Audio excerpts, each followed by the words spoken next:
abogado, el defensor de González, para que cada uno escuche al otro. Y muchas gracias por compartir este minuto con nosotros. No, por favor, gracias a vos, Miguel.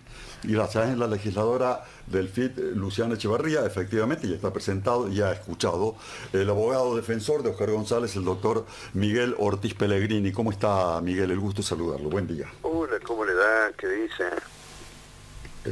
Bastante tiempo que no hablamos. Las últimas veces hemos hablado sobre este tema en particular, Miguel, y acaba de escuchar, en realidad nada nuevo, simplemente está recordando la legisladora que todo esto se denunció en su momento en la justicia ordinaria. ¿Por qué cree usted que no encontró eco la denuncia en la justicia ordinaria y sí la ha encontrado en la justicia federal?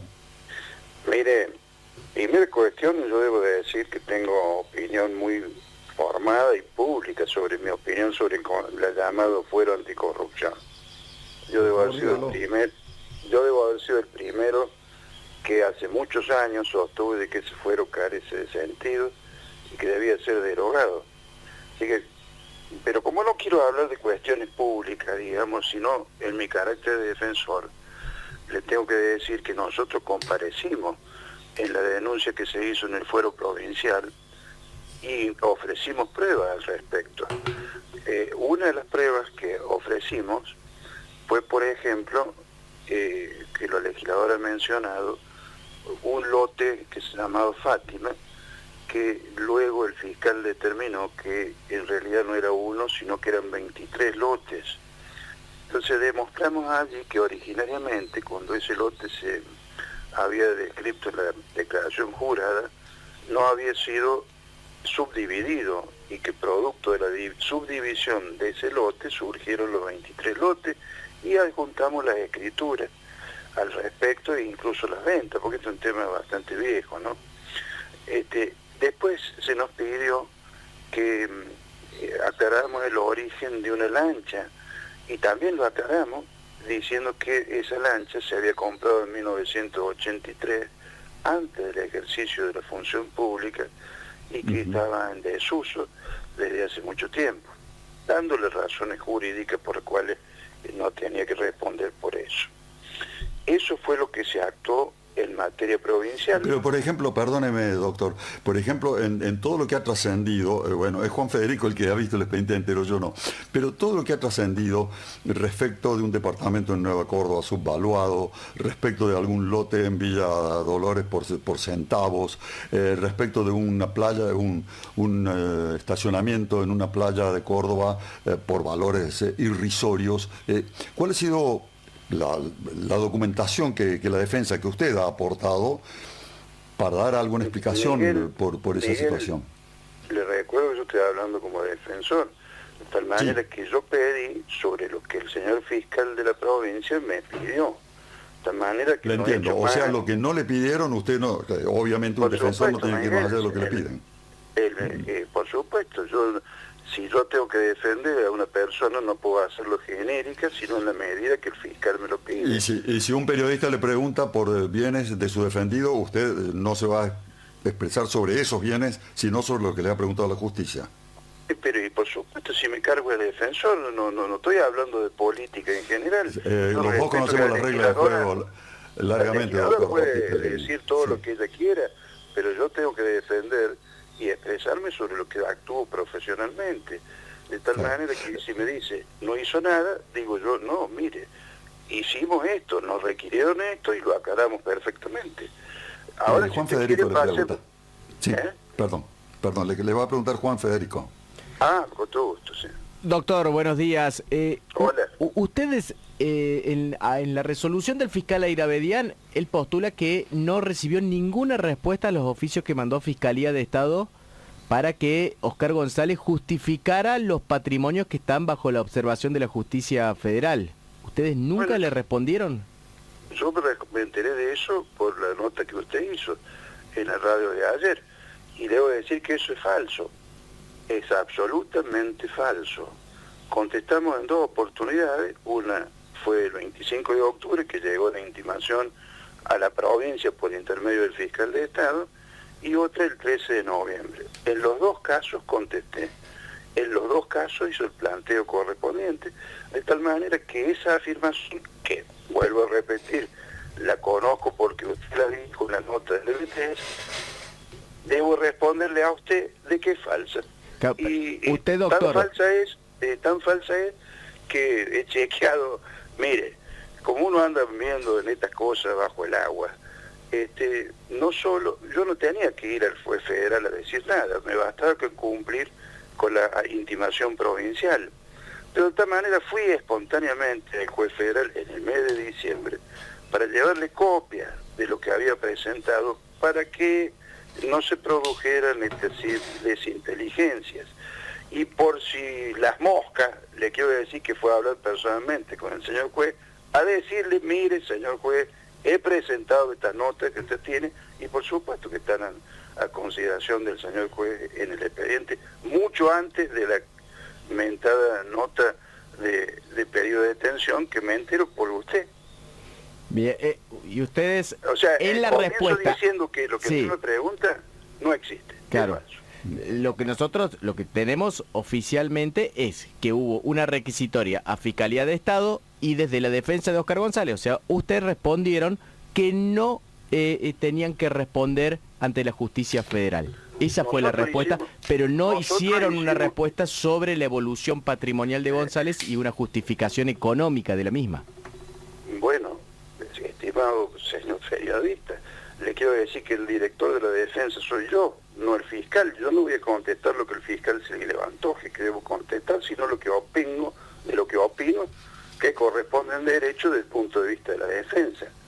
Nosotros hemos dicho con toda claridad que si se nos intiman a manifestar cuál es la parte del patrimonio que eventualmente habría sido ganancia o apreciable ventaja no esclarecida, que me digan cuál es esa parte.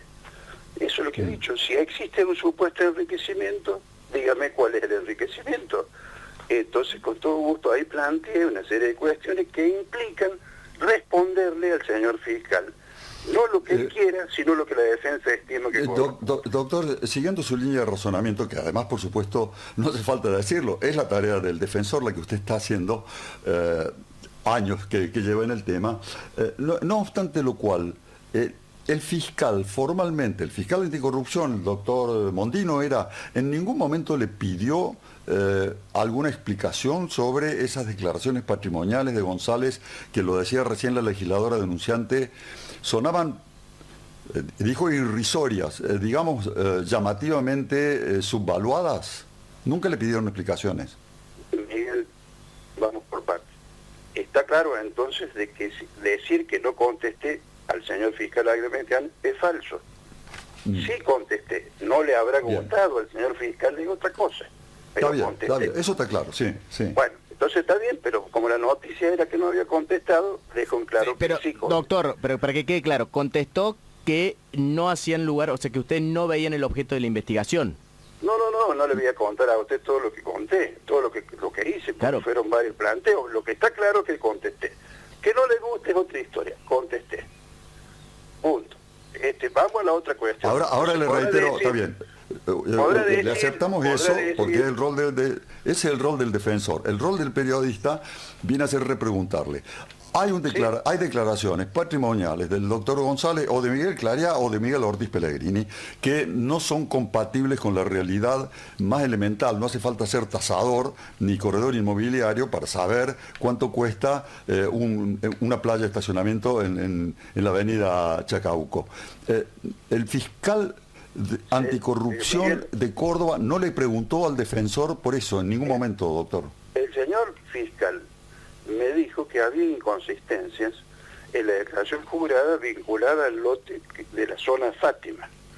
Entonces dije yo, voy a contestar lo que el señor fiscal me pide, y contestamos.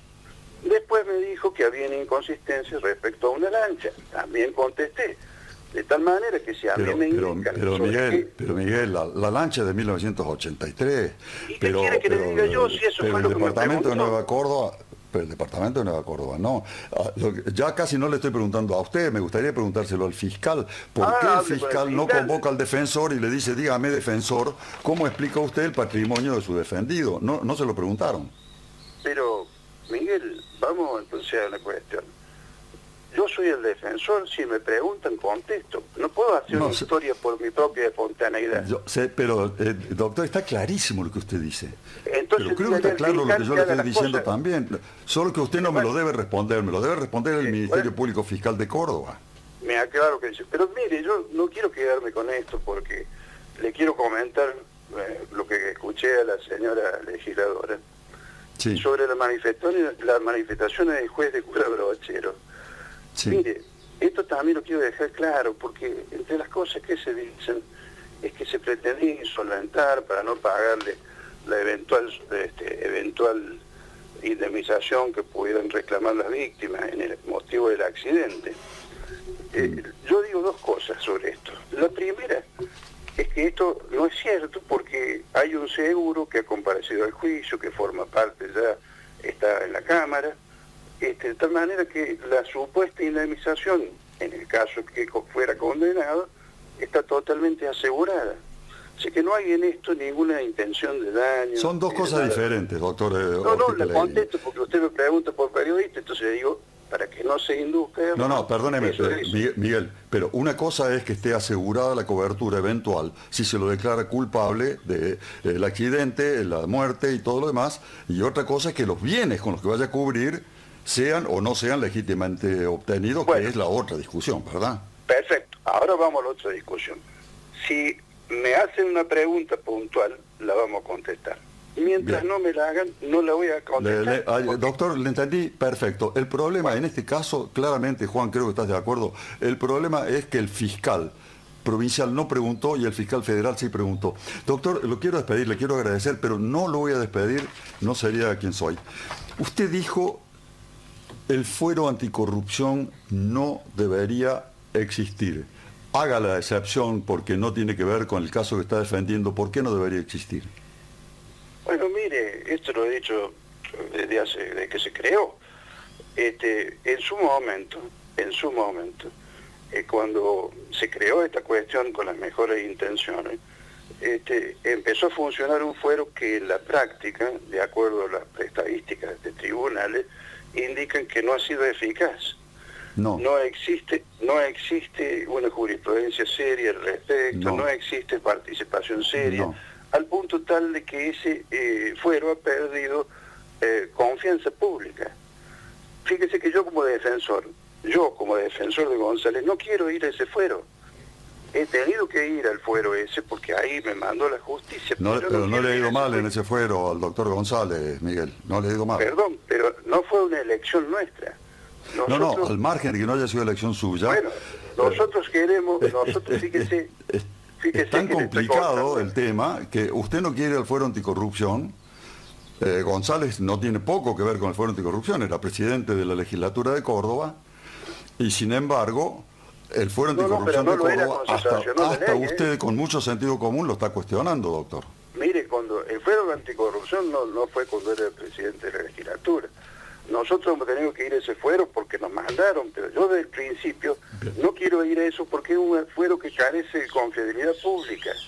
Entonces, mire, todo lo que tenemos algún grado de seriedad en algunas cosas, tratamos de evitar ir a ese fuero, no ni siquiera por los fiscales, es porque no hay... Le salió fiero en vez de fuero y es un lapsus muy bonito, doctor.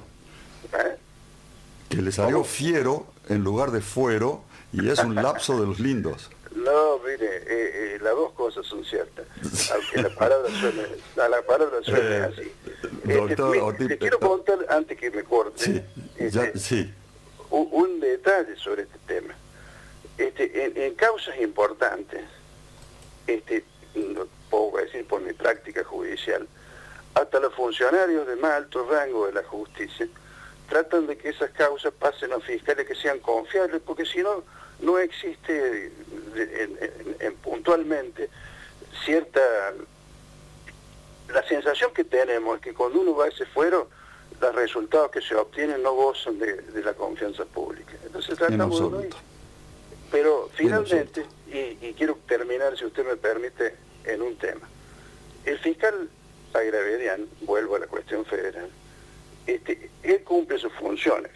Debo de decirle que comenzó a intervenir en esta causa sin tener nada que ver, pero fue al otro día del accidente, fue a investigar qué ocurría con una acusación de los bolsos de dinero, que finalmente, como bien conoce la prensa, fue desestimado. Él mismo pidió el desistimiento. Posteriormente, volvió a intervenir por segunda vez, en este caso haciéndonos un pedido de procesamiento. Primero fue imputación, después procesamiento por el depositario de Infel, puntualmente por el uso del auto que tenía en depósito. Fue procesado, en ese caso, por el doctor Sánchez Freite. Nosotros planteamos por favor, breve, doctor, me van a echar. Cierre. Sí, y lo revocaron. Y por tercera vez actuó esta vez, bueno, por este tema que al principio no sabíamos por qué era, porque el enriquecimiento estaba, a mi pesar, en la fuero anticorrupción. Sí. Y bueno, apareció ahora que en esta causa, así que allí también nos vamos a defender. Ahí tendrá que ir a defender. Nosotros hemos tenido las dos campanas y vamos a seguirlo. Por supuesto, muchas gracias, doctor Ortiz Pellegrini. Chao, chao. Hasta luego.